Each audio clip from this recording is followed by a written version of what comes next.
पाँचवा दिन स्कंद माता। माँ दुर्गा के पाँचवें स्वरूप को स्कंद माता कहा जाता है। ये भगवान स्कंद कुमार कार्तिकी के नाम से भी जाने जाते हैं। इन्हीं भगवान स्कंद अर्थात कार्तिकी की माता होने के कारण माँ दुर्गा के इस पाँचवें स्वरूप को स्कंद माता के नाम से जाना जाता है। इनकी उपासना नवरात्रि के पाँचवें दिन की जाती है। इस दिन साधक का मन विशुद्ध चक्र में स्थित रहता है। इसका वर्ण शुभ्र है। ये कमल के आसन पर विराजमान है, इसीलिए इन्हें पद्मासन देवी भी कहा जाता है। इनका वाहन भी सिंह है। नवरात्र पूजन के पाँचवें दिन का शास्त्रों में पुष्पकल महत्व बताया गया है। इस चक्र में अवस्थित रहने वाले साधक की समस्त ब्रह्म क्रियाएं एवं चित्त वृत्ति का लोप हो जाता है। सातवां अध्याय चंड मुंड का वध।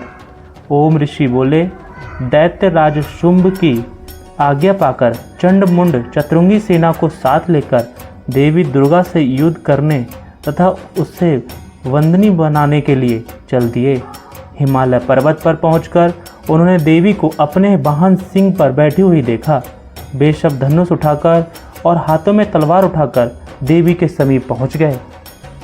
देवी ने जब चंडमुंड और असुर सेना को देखा तो क्रोध से उनका मुख लाल हो गया। उनकी भ्रकटियाँ चढ़ गईं और उनके ललाट से भयंकर विस्तृत मुख वाली लाल आँखों वाली काली देवी प्रकट हुईं। वह अपने हाथों में तलवार और फांस लिए हुई थीं। वह विचित्र खड़ धारण किए चीते के चर्म की साड़ी तथा नरमुंडों की माला धारण की हुई थी। उनका भयानक शुष्क शरीर केवल हड्डियों का ढांचा था, जिससे वह अत्यंत भयंकर जान पड़ती थी। उनका मुख विशाल था। जीभ लपलपाने के कारण वे और भी डरावनी लग रही थीं। आंखें अंदर की ओर धसी हुई थीं और लाल हो रही थीं। उनकी भयंकर गर्जना से संपूर्ण दिशाएं गूंज रही थीं। कालिका देवी बड़े वेग से दैत्यों की विशाल सेना पर टूट पड़ी और उनका भक्षण करने लगीं। वह पार्श्व वृक्ष को अंकुशधारी महावतों हाथियों पर सवार योद्धाओं पर घटा सहित हाथियों को एक एक हाथ से पकड़कर और अपने मुंह में डाल रही थीं। इसी प्रकार वह घोड़ों, रथों, सारथियों व रथों पर बैठे हुए सैनिकों को मुंह में डालकर भयानक रूप से चबा रही थीं। किसी के केस पकड़कर, किसी की गर्दन पकड़कर, किसी को पैरों से दबाकर और किसी की छाती पर मसलकर मार रही थीं। दैत्यों के द्वारा फेंके गए बड़े बड़े शस्त्रों अस्त्रों को मुंह से पकड़कर और उन्हें दांतों से चबा रही थीं। देवी काली ने दैत्यों की सारी सेना रौंद डाली। कुछ को तलवारों से मौत के घाट उतार दिया, कुछ को खड़बांग से पीट दिया और कुछ को दांतों से चबा डाला। इस प्रकार कालिका देवी ने क्षण भर में संपूर्ण दैत्य सेना का संहार कर डाला।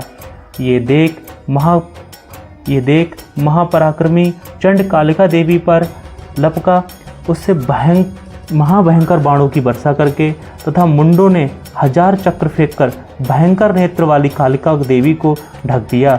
चंडमुंड द्वारा फेंके गए अस्त्र शस्त्रों को देवी ने मुंह में इस प्रकार समा लिया मानो सूर्य के बहुत से मंडल बादलों के ऊपर उदर में प्रवेश कर रहे हों। अब तो देवी के भयानक मुंह के भीतर देखना भी कठिन था। दांतों के प्रकाश से दमकाती हुई अत्यंत क्रोध में भयंकर गर्जना करती हुई देवी अट्टहास करने लगी। देवी ने बहुत बड़ी तलवार लेकर हाँ का उच्चारण करके चंड पर धावा किया और उसके केस पकड़कर उसी तलवार से उसका मस्तक काट दिया। चंड को मरा देख क्रूर मुंड असुर भी देवी की तरफ दौड़ा तो क्रोधित देवी ने उसे भी तलवार से मौत के घाट उतार दिया। चंडमुंड के मारे जाने पर शेष असुर सेना भय से व्याकुल होकर युद्ध क्षेत्र में पलायन कर गई। इसके बाद कालिका देवी ने चंडमुंड के सिर हाथ में लेकर अट्टहास करती हुई देवी चंडिका के पास पहुंचकर बोली, ये लो चंडमुंड के सिर। मैंने महापशु दैत्य चंडमुंड को मार दिया है। अब तुम इसे युद्ध में शुंभ निशुंभ की मौत के घाट उतारना। मेघा ऋषि बोले, चंडमुंड के सिरों का कालिका देवी के हाथों में देखकर देवी चंडिका बोली, हे देवी, तुम आज से संसार में चामुंडा देवी के नाम से विख्यात हो जाओगी।